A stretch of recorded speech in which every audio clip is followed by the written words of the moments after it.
Let's go, dude. God damn it, you're about to throw a rock. I know you are. Rock, paper, scissors, shoot. I thought it was. The drama surrounding Caitlin Clark finally took a turn fans have been waiting for, not on the court, but behind a microphone. When she sat down with Jason and Travis Kelce on the New Heights podcast, this wasn't just another media stop or a lighthearted celebrity appearance. It was Caitlin Clark breaking her silence in a way that felt controlled, intentional, and deeply revealing. From the opening moments, it was clear this conversation was different. Not because of the accolades stacked before her name, but because of how comfortable, honest, and self-aware she sounded while carrying the weight of being the most talked-about figure in women's basketball. This interview felt like a reset. After months of speculation, injuries, silence, and nonstop narratives being written about her, Caitlin finally reclaimed the story in her own voice. She didn't dodge the big topics. She leaned into them. Her signature shoe, her injuries, Team USA, the future, and most importantly, the mindset shift that has quietly been happening behind the scenes while the basketball world debated her every move. When the conversation turned to Nike, the tone subtly changed. This wasn't about hype or flashy branding. Caitlin made it clear that this partnership was years in the making, built on patience rather than speed.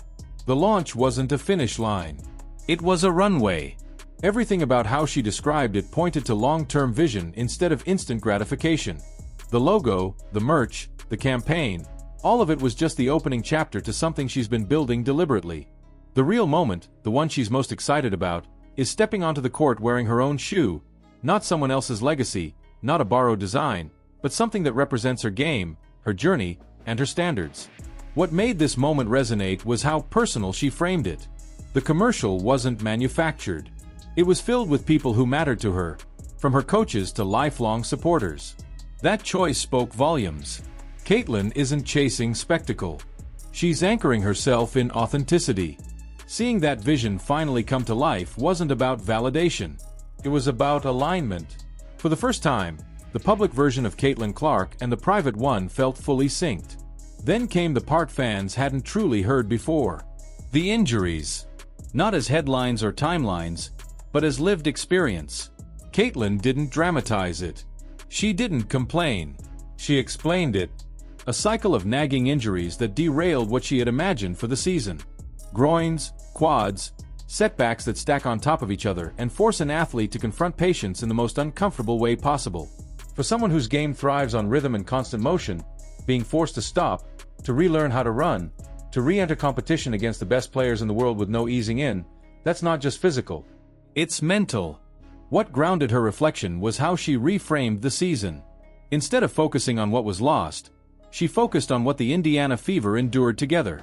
A roster battered by injuries, constant adjustments, and still they pushed. Still they competed. Still, they were one game away from the finals. That perspective mattered. It turned a season many labeled disappointing into one defined by resilience. Her comeback wasn't about sympathy. It was about confirmation. She was still her.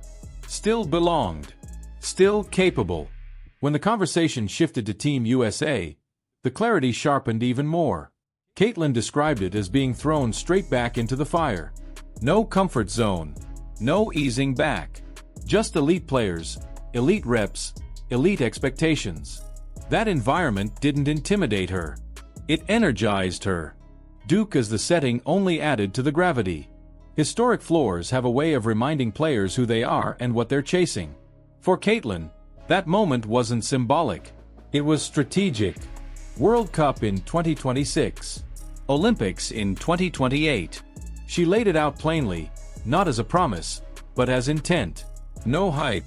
Just direction. Even the lighter moments revealed something deeper. The jersey number conversation, the dunking jokes, the banter with the Kelce brothers, all of it showed a Caitlin who understands the culture but isn't consumed by it. She knows dunking looks cool, but she also knows shooting changes games. She knows form matters more than flash. When she talked about young players developing bad habits, it wasn't condescension. It was experience.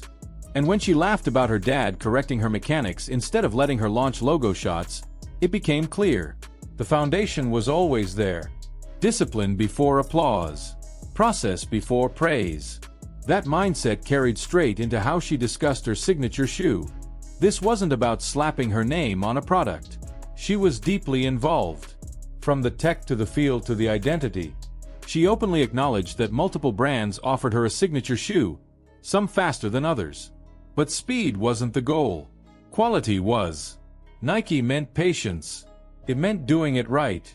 It meant building something she could stand behind for an entire career. What stood out most was her insistence on originality.